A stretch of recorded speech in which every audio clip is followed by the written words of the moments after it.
श्री सुंदर सागर जी महाराज की द्वादशांग जिनवाणी माता की तीर्थों प्रॉपर्टी महाराजों की जय हो। बोले आचार्य संघ की जय हो। हम सभी देश वर्तमान स्वामी के शासन में राजते हैं और उनकी पीयूष अमृतमयी वाणी जो जीवात्मा का कल्याण करने वाली है, संसार के दुखों का निराकरण कर यथार्थ सुख को देने वाली है, उसको पालन कर रहे हैं। संसार अनादि से है। कब से है? हम संसार में कब से हैं? अनादि से है। हमारा जन्म कब हुआ? हमारा जन्म कब हुआ? कब हुआ जन्म कब हुआ? इस पर्याय के अपेक्षा से हो सकता है जन्म, पर इस आत्मा का जन्म हुआ है। इस आत्मा का जन्म नहीं हुआ, अनादि से है। जो जन्मता है, जो जन्म लेता है, वो मरता है, नियम है। जो बना है वो बिगड़ेगा, पर हमारी जो आत्म है वो कभी जन्मा नहीं है। ये मनुष्य पर्याय में जन्म हुआ है, पर हमारा जन्म हुआ है। क्या नाम है आपका? दीपक भैया। आपका जन्म हुआ क्या नहीं हुआ? इस मनुष्य पर्याय के अपेक्षा जन्म हुआ है, पर हमारी जीव आत्मा का जन्म नहीं हुआ। हम तो शाश्वत दीर्घकालिक है, अनादि है, हमेशा से हैं और हमेशा कितने द्रव होते हैं? द्रव जानते हो? नहीं जानते हो? एक फॉर एप्पल जानते क्यों? द्रव्य का मतलब संसार में जो कुछ भी है छह द्रव्यों में समाया है। संसार में जितना भी है वो सब छह रूपों में है, उन्हीं को द्रव्य कहते हैं। तो छह द्रव्य कौन कौन से हैं? जीव, उद्गल, धर्म, अधर्म, आकाश और काल। तो हम कौन है? कौन से द्रव्य हैं? हम कौन से? जीव द्रव्य है। और देखो, छह द्रव्यों में दृश्यमान द्रव्य तो एक ही है। दृश्यमान का मतलब जो दिखाई दे रहे हैं। कौन सा द्रव्य है? मात्र उद्गल। जितना भी दृश्यमान है वो क्या है? उद्गल स्कंध है। जितने भी दिख रहे हैं, ये माइक दिख रहा है, शरीर दिख रहा है, ये क्या है? उद्गल का स्कंध है, पर इसमें भगवान आत्मा विराजमान है। ठीक है? हम जो है आत्मा को आत्मा दिखती नहीं है, और शरीर से हम आत्मा का ज्ञान कर लेते हैं। शरीर है तो आत्मा है।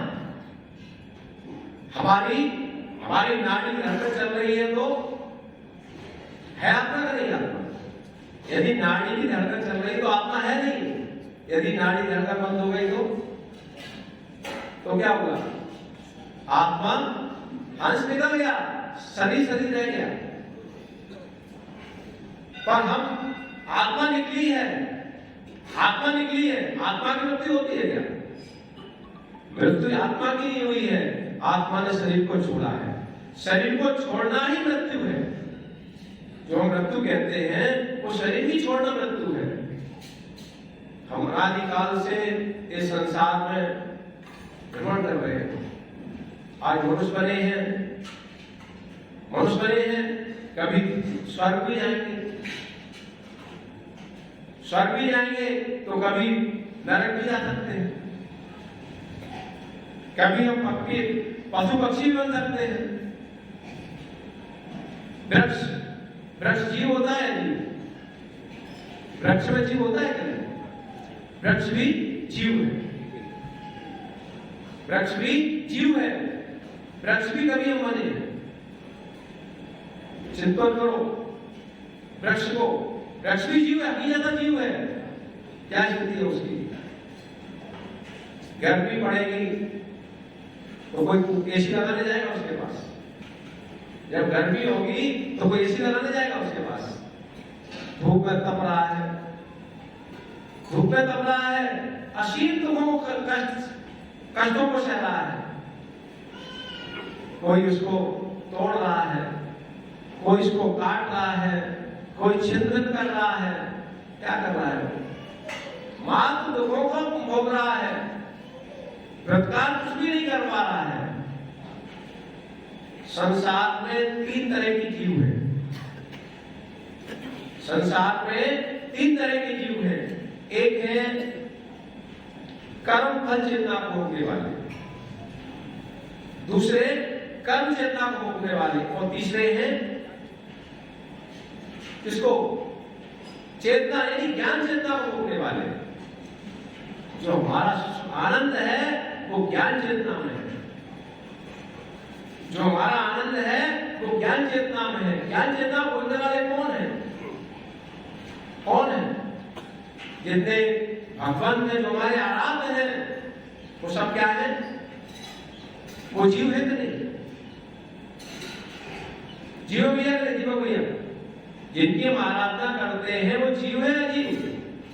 अजीब है? बताओ, जिनकी हम आराधना करते हैं अजीब है? सारे अजीब है।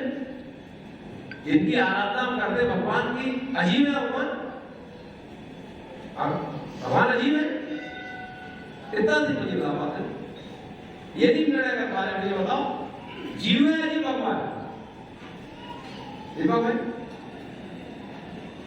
भगवान जीव है अजीब है? कोई नहीं बता सकता। इतना सोच रहा भाई, ये भी जानते भगवान जीव है का जीव? क्या नाम भैया? अखिलेश भाई, भगवान जीव है? जीव है? सोचना पड़ रहा है। अरे भगवान तो जीव है, अजीब कहां से? अरे भाई, अनंत ज्ञान के धारी अजीब हो सकते हैं क्या? हमारे आराध अजीब हो सकते हैं क्या? भगवान क्या है? जीव अजीब है? कौन है? बताओ। वो तो बोल भी नहीं पा रहे भाई, वो डर लग रहा, सोच रहे हैं कि अजीब ना हो। अरे भगवान जीव ही होते हैं, अजीब नहीं होते। कौन है भगवान? कौन है? भगवान जीव है। अब जीव के ही 3 भेद हैं। कौन कौन से? एक कर्म चेतना भोगने वाले हैं, एक कर्म चेतना भोगते हैं, और तीसरे ज्ञान चेतना। भगवान कौन है? ज्ञान चेतना को भोगने वाले, जीव ही है। भगवान क्या कर रहे हैं? ज्ञान चेतना को भोगने वाले हैं, कर्म से रहित हैं।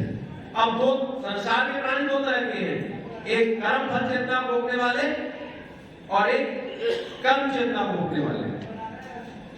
देखो, कर्म फल चेतना को भोगने वाले कौन है? एक इंद्रिय जीव, पृथ्वी का एक, जल का एक, अग्नि का एक, वायु का एक, वनस्पति, 5 स्थावर है ये कर्म फल चेतना को भोग रहे हैं।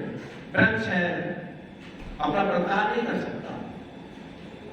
गर्मी है तो गर्मी को सहना है, सर्दी पड़ेगी तो सर्दी को सहना है, बरसात होगी तो वृक्ष को कोई काटने आ जाए तो, कोई इसको विधान करने आ जाए तो क्या स्थान छोड़ के जा सकते हैं?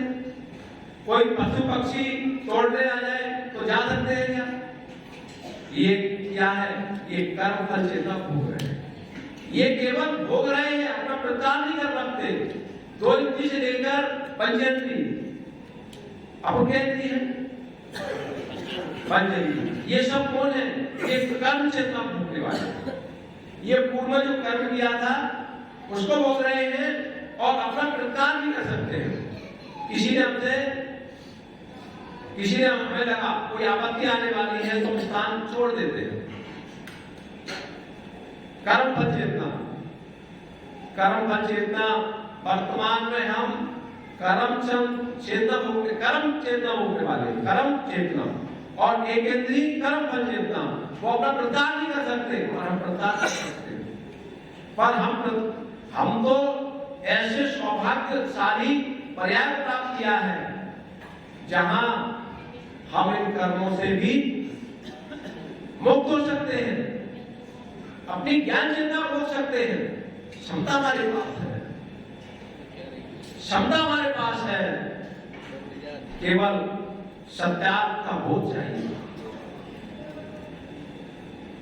दीपक भाई, सत्यार्थ का बोध चाहिए। जब तक हमें सत्य का बोध नहीं है, जब तक वस्तु का बोध नहीं है, तब तक हम इंद्रिय सुखों को ही अपना सुख मानते हैं। हमारा सुख तो ज्ञान चेतना ही है। कब तक भगवान की पूजा करते रहोगे? भगवान की पूजा कब तक करते रहोगे दीपक भाई? कब तक करते रहोगे? औषधि कब तक खाते रहोगे? औषधि क्यों खाई जाती है? औषधि क्यों खाते हैं? औषधि बीमार होने के लिए। औषधि क्यों खाते हैं? बीमार होने के लिए। अरे बीमारी से मुक्त होने के लिए, बीमारी को समाप्त करने के, स्वस्थ होने के लिए दवाई औषधि क्यों खाते हैं? और मतलब बार बार औषधि खाने पड़े इसलिए खाते हैं औषधि। औषधि मतलब इसलिए खाते हैं कि बार बार खाना पड़े। हैं? बोल लेंगे तुमने? सबका बोल है क्या? सबका बोल है क्या? सभी का बोल है? दवाई इसलिए खाते हैं, डॉक्टर के पास लिए जाते हैं कि रोज डॉक्टर के पास जाना पड़े। हैं? क्यों जाते हैं? डॉक्टर के पास ले जाते हैं रोज जाना पड़े, या इसलिए जाते हैं कभी ना जाना पड़े? तो ऐसे ही भगवान के पास भी जो ज्ञानी होता है वो बार बार जाने के लिए नहीं जाता, वो इसलिए जाता है कि भगवान ऐसा दिन कब आए कि आपके पास भी आना पड़े। हम खुद ही भगवान बन जाए, हम स्वस्थ हो जाए तो भगवान बन जाएंगे। हमारा स्वस्थता ही भगवान भगवत सत्ता है, हमारी स्वस्थता ही भगवत सत्ता है। संसार में जितने प्राणी घूम रहे हैं, जितने प्राणी दुखी हैं, उन्हें सत्य का ज्ञान नहीं कर पाए, सत्य को नहीं समझ पाए कि हमारा सत्य क्या है, सत्यार्थ को नहीं समझ पाए, इसलिए संसार में भ्रमण कर रहे हैं। सत्यार्थ को नहीं समझे, इसलिए संसार भ्रमण कर रहे हैं। देखो श्वान जानते, श्वान सिंह को श्वान जानते हो? श्वान जानते हो? क्यों कहते हैं? नहीं जानते? कुत्ता नहीं जानते? श्वान का मतलब कुत्ता। एक सिंह होता है, एक श्वान होता है। सिंह होता है भाई, तो वो दोनों की प्रवृत्तियां हैं। सिंह को यदि आप डंडा मारने जाओ क्या करेगा? अरे सीधे डंडा मारने वाले डंडे पकड़ेगा क्या? और श्वान को यदि डंडा मारने जाओ तो क्या करेगा? क्या करेगा? यदि भागने बचता नहीं है तो क्या करेगा? आपके ऊपर हमला करेगा, काटेगा। आप किसी ने बोल नहीं दिया। पता यदि आप डंडा लेके जाओ और श्वान को मारने जाओ क्या करेगा? श्वान भागेगा। यदि भागने बचता नहीं है तो काटेगा। रक्षा का उपाय क्या करेगा? नहीं मालूम किसी को, हमला करेगा। बाहर के देखा क्या? कभी आपने इसका उपयोग किया नहीं, उपयोग नहीं किया। यदि आप डंडा लेकर श्वान को जाओगे तो श्वान यदि स्थान नहीं है भागने के लिए तो आपको काटेगा नहीं, डंडे को पकड़ेगा। होता है ऐसा क्या? किसी ने देखा? यदि आप श्वान को मारने जाओ तो क्या करेगा? श्वान मुंह में डंडे को ले लेगा। होता है ऐसा? नहीं होता? देखा कभी? किसी ने देखा है? आप देख रहे हैं।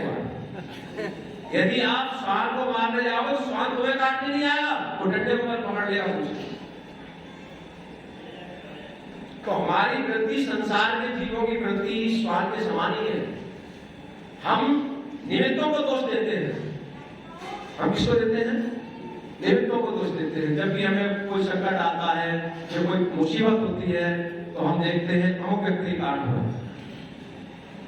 हमारे घर में एक व्यक्ति के 4 पुत्र,